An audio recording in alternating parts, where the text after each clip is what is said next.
Hello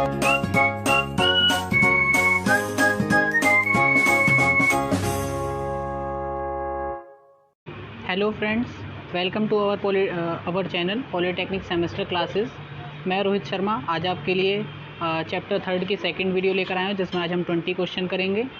और जैसा कि आप सभी को पता है कि हमारा एक स्पेशल बैच चल रहा है जिसका नाम है एग्ज़ाम का भाई, जिसमें आपको वीडियो लेक्चर्स, PDF नोट्स और साथ ही में वीकेंड में एक टेस्ट मिलेगा। तो आइए हम अपने आज फर्स्ट क्वेश्चन पर चलते हैं।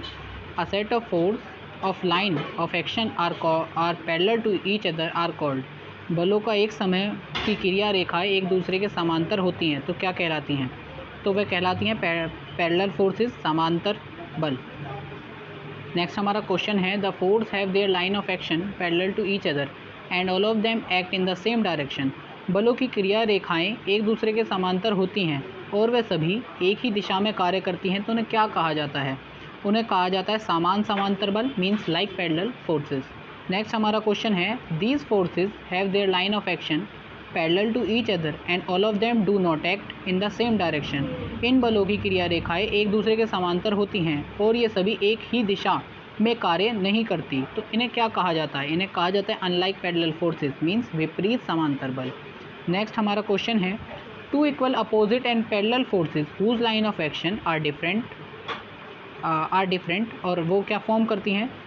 तो इसमें कहा गया है दो समान विपरीत और समांतर बल जिनकी क्रिया रेखाएं भिन्न होती हैं तो वह क्या फॉर्म करती हैं? वह फॉर्म करती हैं कपल, मीन्स युग्म। तो नेक्स्ट हमारा क्वेश्चन है, who is unable to produce any translated motion but has a tendency to rotate the body about an axis.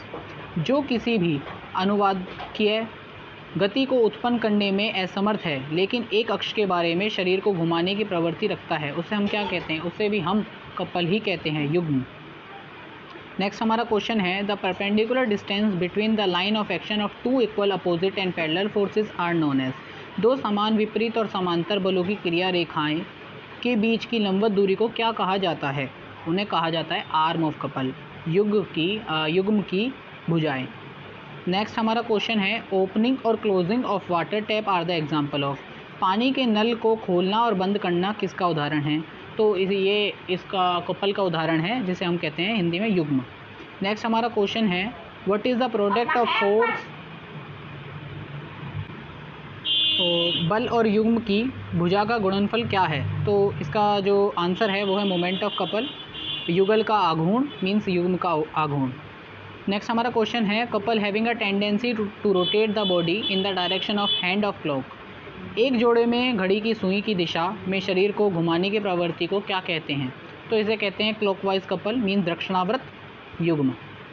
Next हमारा क्वेश्चन है, a couple having a tendency to rotate the body in the direction opposite to the hand of clock. एक युग्म के body को घड़ी की सुई में के विपरीत दिशा में घुमाने की प्रवृत्ति को हम क्या कहते हैं? तो उसे हम कहते हैं एंटी क्लॉकवाइज कपल, मीन्स वामाव्रत युग्म। नेक्स्ट हमारा क्वेश्चन है, the algebraic sum of force constituting the couple is 0। जोड़े के बनाने वाले बल का बीजगणितज्ञ योग 0 है। तो ये किस में कहा गया है? ये कहा गया है theorem of first couple, first of couple couple की फर्स्ट थ्योरम में इसे कहा गया है, जोड़े के पहले प्रमेय में। नेक्स्ट हमारा क्वेश्चन है, who consist of a pair of equal and opposite force operated by a definite distance.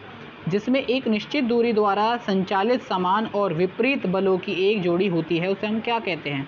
उसे हम कहते हैं कपल, युग्म। नेक्स्ट हमारा क्वेश्चन है, who can not be balance bye a single force balance only by a couple of opposite sense. जो केवल एक बल द्वारा संतुलित नहीं किया जा सकता, केवल दो विपरीत इंद्रियों द्वारा संतुलित किया जा सकता है, उसे हम क्या कहते हैं? उसे हम कहते हैं कपल, युग्म। नेक्स्ट हमारा क्वेश्चन है, which effect of a couple on a body is 0। तो इस इफेक्ट का नाम है ट्रांसलेटरी इफेक्ट। नेक्स्ट हमारा क्वेश्चन है, for complete equilibrium of a rigid body under the action of coplanar forces system. तो समतलीय बल प्रणाली की कार्रवाई के तहत एक कठोर शरीर के पूर्ण संतुलन के लिए, तो ये किस में कहा गया है? ये स्टेटमेंट है लॉ ऑफ इक्विलिब्रियम का, संतुलन के नियम का। नेक्स्ट हमारा क्वेश्चन है, the resultant of coplanar forces acting on a rigid body will be equal to 0। एक कठोर शरीर पर कार्य करने वाले समतलीय बल का परिणाम 0 के बराबर होगा। ये कहा गया है फोर्स लॉ ऑफ इक्विलिब्रियम में। ये जो स्टेटमेंट है वो फोर्स लॉ ऑफ इक्विलिब्रियम का है, मीन्स संतुलन का बल नियम। नेक्स्ट हमारा क्वेश्चन है, for the equilibrium of any rigid body the algebraic sum of the moment of all the coplanar forces about a point is equal to 0। किसी भी कठोर पिंड के संतुलन के लिए एक बिंदु के बारे में सभी समतलीय बलों के क्षण का बीजगणितज्ञ योग 0 के बराबर होता है।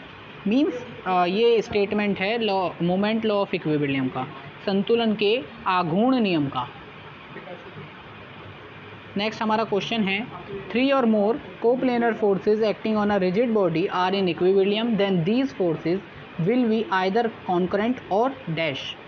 एक दृढ़ पिंड पर कार्य करने वाले 3 और मोर समतलीय बल संतुलन में हैं तो ये बल या तो समवर्ती होंगे या फिर समांतर, मीन्स पैरेलल। नेक्स्ट हमारा क्वेश्चन है, an body can not remain in equilibrium under the action of a single और डैश।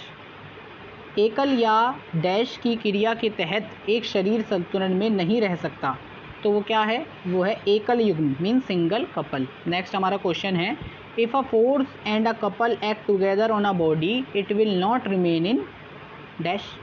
यदि कोई बल और युग्म एक साथ एक शरीर पर कार्य करते हैं तो वह अंदर नहीं रहेंगे, किसके, इक्विलिब्रियम के, संतुलन के। नेक्स्ट हमारा तो आज हमारे 20 क्वेश्चन हमने कराए। मुझे अगर आपको किसी प्रॉब्लम में या फिर कैसे भी कोई प्रॉब्लम आई हो वीडियो के अंदर तो प्लीज़ कमेंट करके बताएं। और आप सभी का बहुत बहुत धन्यवाद जिन्होंने ये वीडियो देखी है। और प्लीज़ अगर आपको ये वीडियो अच्छी लगी हो तो लाइक, शेयर और कमेंट करें और चैनल को सब्सक्राइब करें। और thanks to all our my friends to watch this video, and if you like the video then please like, share, comment and subscribe our channel Polytechnic Semester Classes by Rohit Sharma. Thank you.